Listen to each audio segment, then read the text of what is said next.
This video is part of the Better Golf at Home series. This series within the Better Golf at Home series has to do with learning to stop hitting behind the golf ball.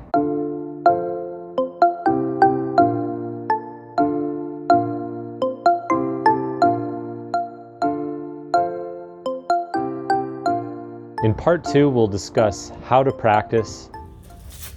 Now, to understand how we hit the sweet spot, let's just get a quick look at why some people don't hit the sweet spot.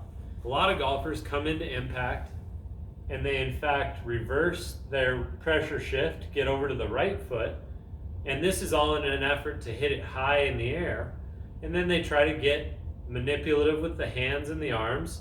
A lot of times we start to see this left elbow bend, and that's a result of the club shaft standing up tall. The wrists are doing all this work to get the club head to the golf ball. Now all of a sudden my low point is happening early. It's either before the golf ball, which would cause me to hit the ground and take a big divot before I ever get to the golf ball. Eventually I adjust, I don't hit the ground whatsoever, and then I may barely hit the golf ball at all. I may hit it off the low part of the golf club. And all of this means that I don't get the same result. So if I hit this 9-iron, I'm going to try to imitate what I see a lot of the times. Weight on the back foot, club flipping through and standing up too tall, adding loft to the shot. My smash factor won't be as good, my distance won't be as good, and it's just not as efficient of a swing. Okay, so I hit that one low on the club face. You'll see the smash factor dropped to 1.19. You'll see that the total distance of the shot only went 109 yards. And if we look at it closely at impact, we're going to see that club shaft was more vertical by the time I struck the ball. It's about here. I've seen more severe cases where the left elbow is starting to bend and the club head is trying to pass the hands, so the club is not leaning forward any longer.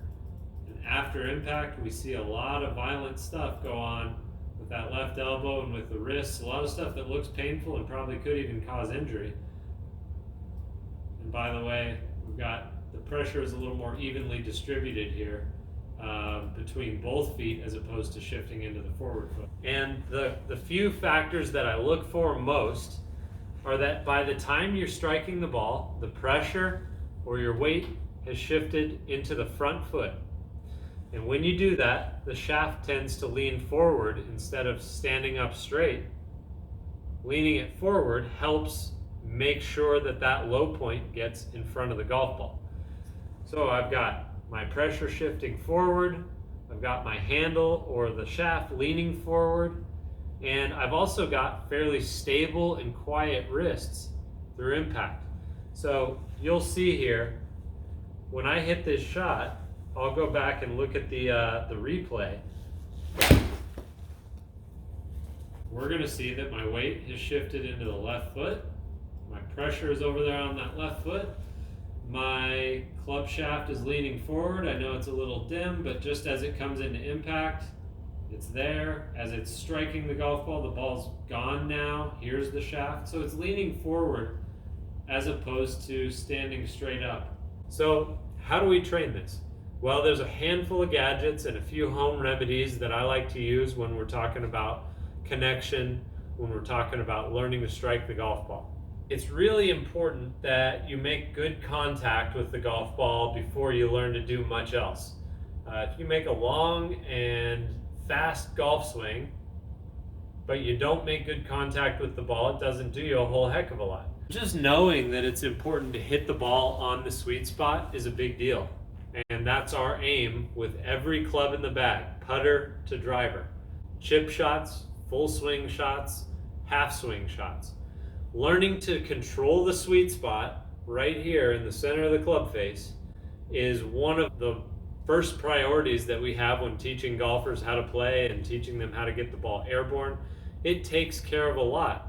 When we hit it on the sweet spot and we get that solid smash factor, we're going to see that the ball goes more consistent distances, more consistent trajectories, and you also tend to curve the ball more consistently when you hit it on the sweet spot.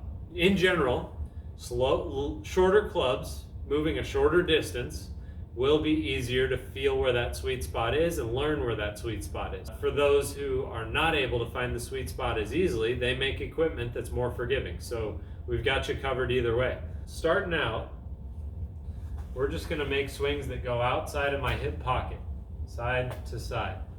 My hands are just going right pocket to left pocket. My club shaft is a little below my waist on either side of me. We've got to coordinate that with a little pressure shift over to the left side to get your low point where we need it to be, make contact with the golf ball first, and then the ground. Okay, so we're going to start by just making practice swings and finding the ground. And in fact, I think that's a good thing to incorporate into your pre-shot routine, where you do that once or twice before you hit each golf ball. I wouldn't do it more than once or twice, otherwise your playing partners are going to kill me because you'll take forever to play golf. Now I've made my 1 or 2 practice swings, now I'm going to hit the ball. So I'm just going to continue to work until I can start to learn to hit it solid. If you're having trouble and you're repeatedly hitting the ground or you're hitting it thin, low on the club face, you can preset a little bit of weight on that left side. This is just a drill. You don't have to swing the golf club like this forever, but just put the weight on the left side and leave it there so we can focus on the triangle only. Okay, so I have maybe 70% of my weight over there. I'm just going to take the club back and through.